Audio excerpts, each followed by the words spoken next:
Hello, and welcome back to another episode of Injustice For All MMA. My name is David, and this episode is for UFC 282, Blachowicz V Ankalaev. I just want to start off by saying that this feeling, this mood, I'm being a little bit dramatic, but I've never felt this, not empty, but more confused after a UFC card than this one, because it's all over. There's so much to talk about. It's all over the place. There's some funnies, and then there's just some bad. So let's get to probably the second or maybe the most important thing of the night.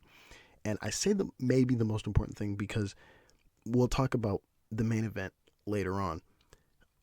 But maybe the first most important thing is Paddy Pimblett got handed one. He lost this fight. And somehow, some way, he won. Now, I'm not even going to mention it. But we're going to break this down. Because we've scored enough fights to know that when someone is clinching, I'll get to it. I'll bring it up. First Injustice. That's what the show is all based off of. Bad decisions, essentially, and mixed up scorecards. The first and only injustice on the scorecard is Pimblett versus Gordan. Okay, I had this 29-28 for Gordan. I gave him the first and the third round.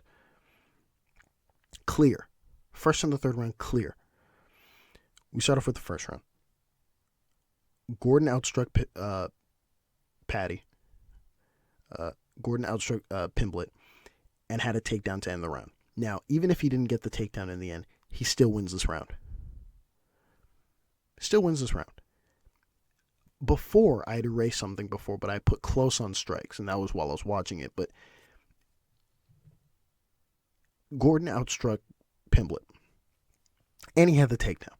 So off rip, we know he lost the first round. We go to the second round. It was actually close on the feet for a little bit. Okay, it was close on the feet, but Pimblett had the advantage, had the slight advantage. He was definitely outstriking Gordan.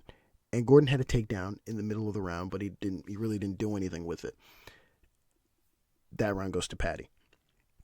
You now go to the third round, where this is the most interesting round. We've had rounds like this many millions of times. I wish I could bring one up in my head. One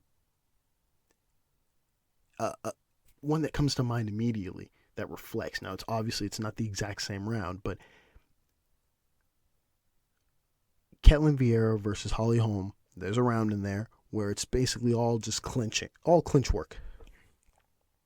In the third round, Gordan outstruck Pimblett. It was all clinch work. He outstruck him with the knees. He was throwing knees to Pimblett's knees. Occasionally, Pimblett would hit Gordan's head. Now, I feel like we've established that when someone's holding you against the cage, we don't treat those strikes as significant. I thought it's like virtually agreed upon. Okay. Not only did that happen,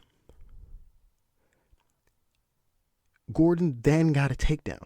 Now, he didn't do much with the takedown. In fact, he probably didn't do anything with the takedown. He got a takedown. Pimblett reverses position and then gets his back, but proceeds to do nothing on top of it. It's not like he was raining down a lot of punches, or any, to be exact. He had his back, and while he was looking for a submission, he didn't have it. This round, almost 100% of the time until this fight, goes to Gordan. For some reason, it didn't. We're going to read the judges' scorecards. Doug Crosby had it 29. First of all, before I even read these, all three judges having it 29-28 is madness. It's madness. Doug Crosby had it 29-28 for Paddy. He gave the first two rounds to Pimblett. So he gave the third round to Gordan. So he scores it correctly, the third round. He gives the first round to Pimblett. Nonsense. Chris Lee gives the last round to Pimblett. He gives the first round to Gordan. He's the only judge that gives the first round to Gordan. He gives and then he gives the third round to Pimblett. I don't know where in that round you can find Pimblett winning that round. Okay, and then Ron McCarthy gives the first round to Pimblett, last round to Gordan. It makes zero sense. None of it makes any sense. None of it makes any sense. They gifted him one. And when I say gifted, I don't mean pocketbook or rigged or whatever the fuck. They scored that incorrectly. They scored it incorrectly.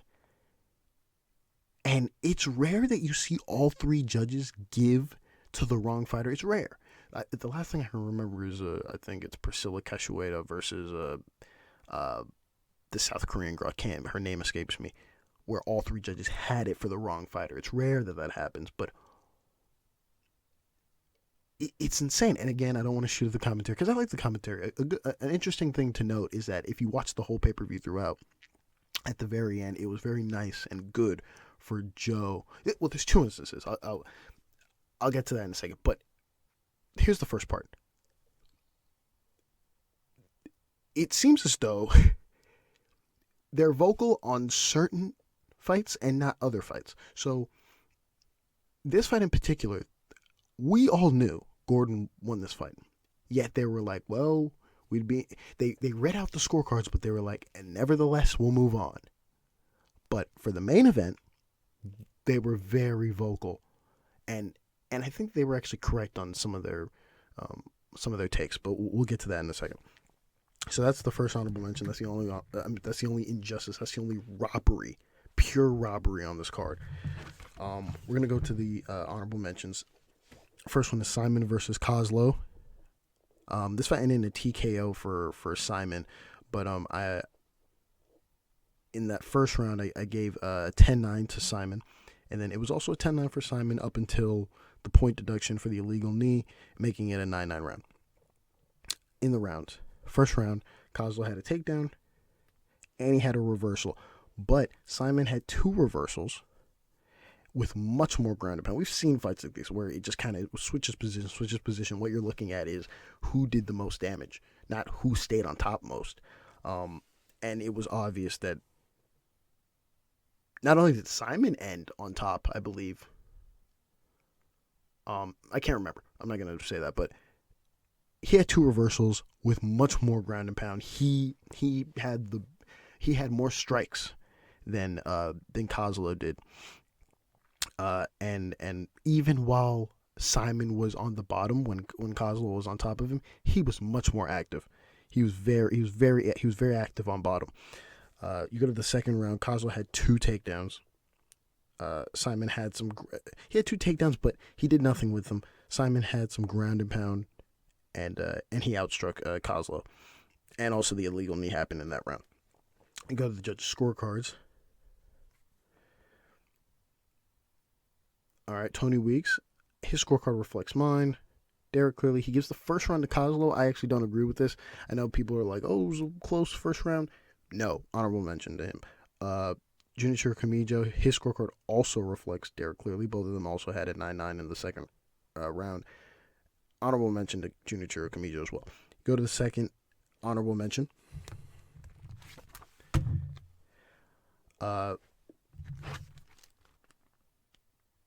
Second honorable mention, Till versus Du Plessis. I had this fight ended in a submission for Du Plessis. I had this a 10-9 in the first round for Du Plessis, and then a 10-9. I put a close marker on the second round I put a close mark on the second round, but a 10-9 for Till in that second round. You read the not the scorecards. Jesus, I'm all over the place. I'm trying to get to the main event. I'm really trying to scoot there. First round, Du Plessis had, I couldn't count it. He had like 2 to 3 takedowns with a lot of ground and pound, to the point where you're thinking 10-8. Your mind's just automatically going to 10-8. Then Till had a takedown with some ground and pound. For me, and both of them had a submission attempt. For me, it was enough. It was enough to warrant off the 10-8. So I'm not gonna. I'm gonna disagree if I see a 10-8 on here. I haven't checked yet, but I'm assuming there probably is one. But anyways,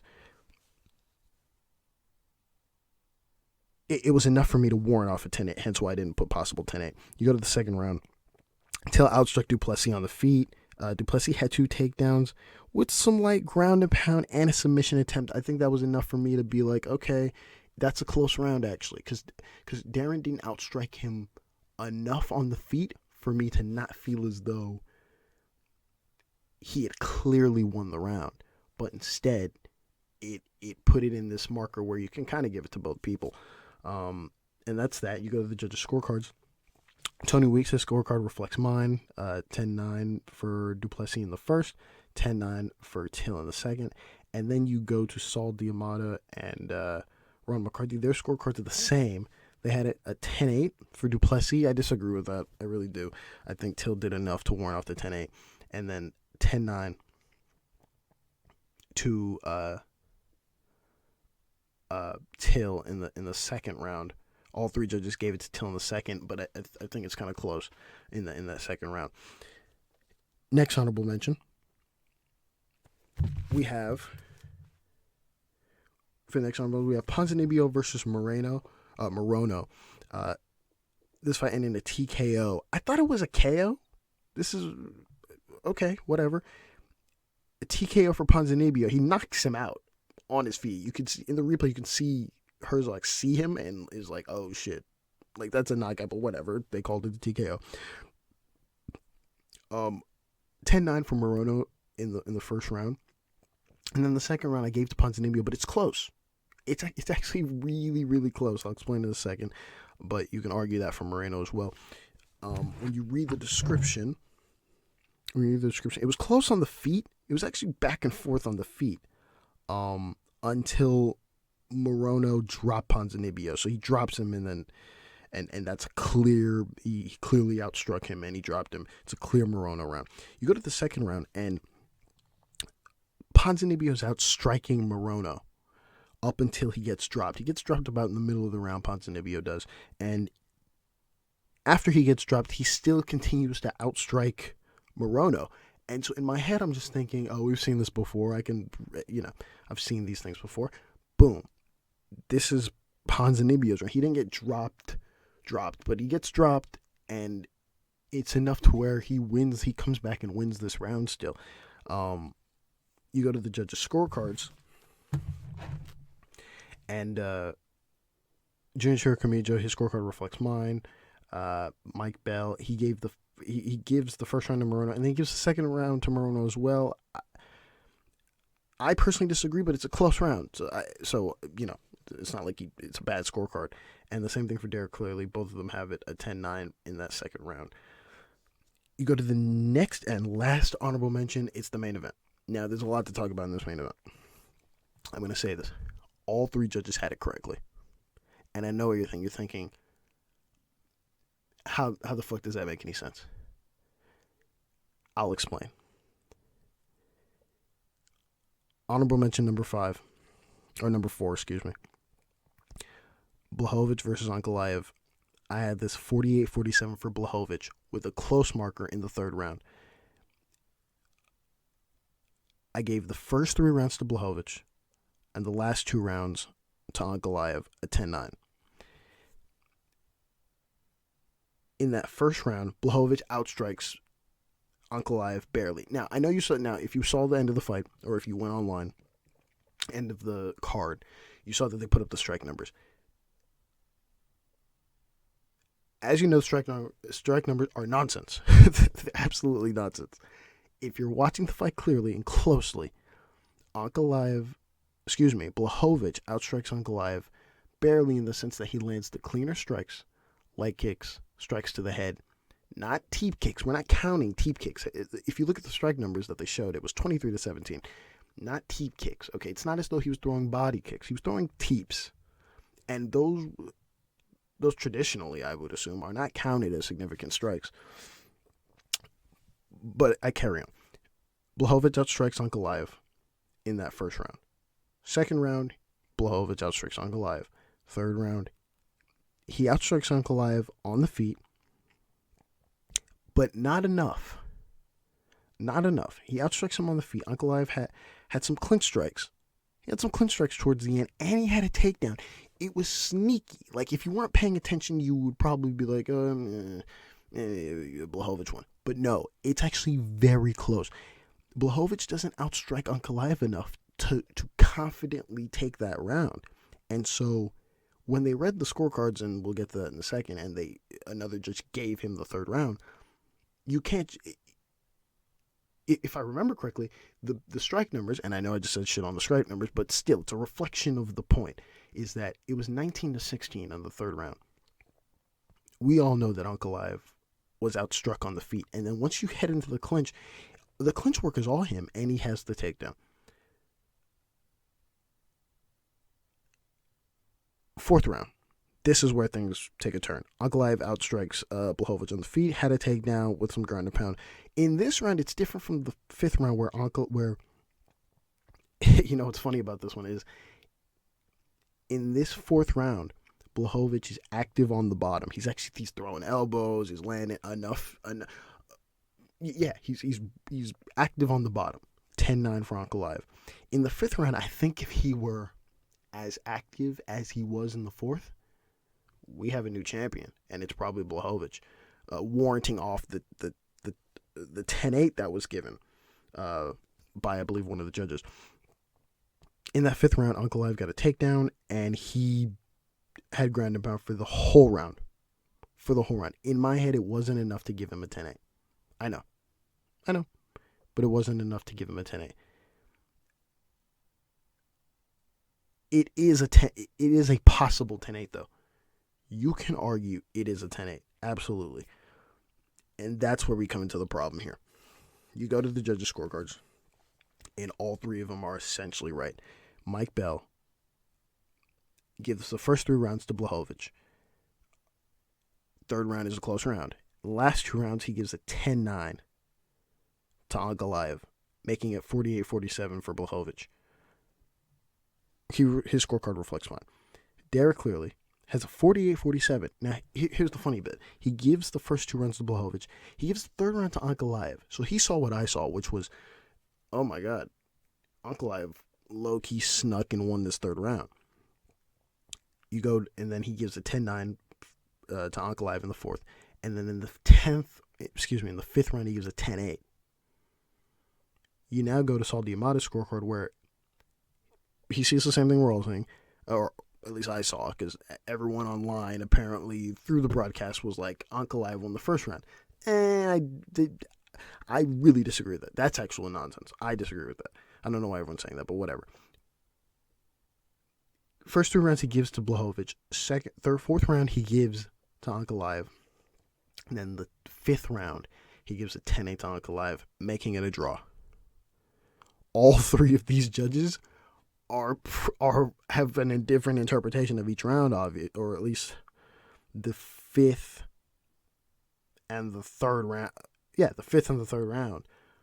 But they all had it correctly, and now we have no champion. What's very interesting about this whole thing is two things. At the very end of the pay-per-view, Ankalaev says something that I didn't know was true or not, but I remember a while ago, after Sean O'Malley beat Petr Yan, and I know everyone thinks Petr won that fight. I don't think he won that fight. I've explained it in the video, but there was a post I saw, and it's weird to know which posts are real from MMA sources, because there's some that are credible, and there's some that are just like meme pages, and there's some that are like, they kind of report out of the blue, so you don't really know if this is accurate or not. There was a post that said he's really pissed and discontent and feels as though he's been slighted by the UFC and wants to leave. That's the post I saw originally.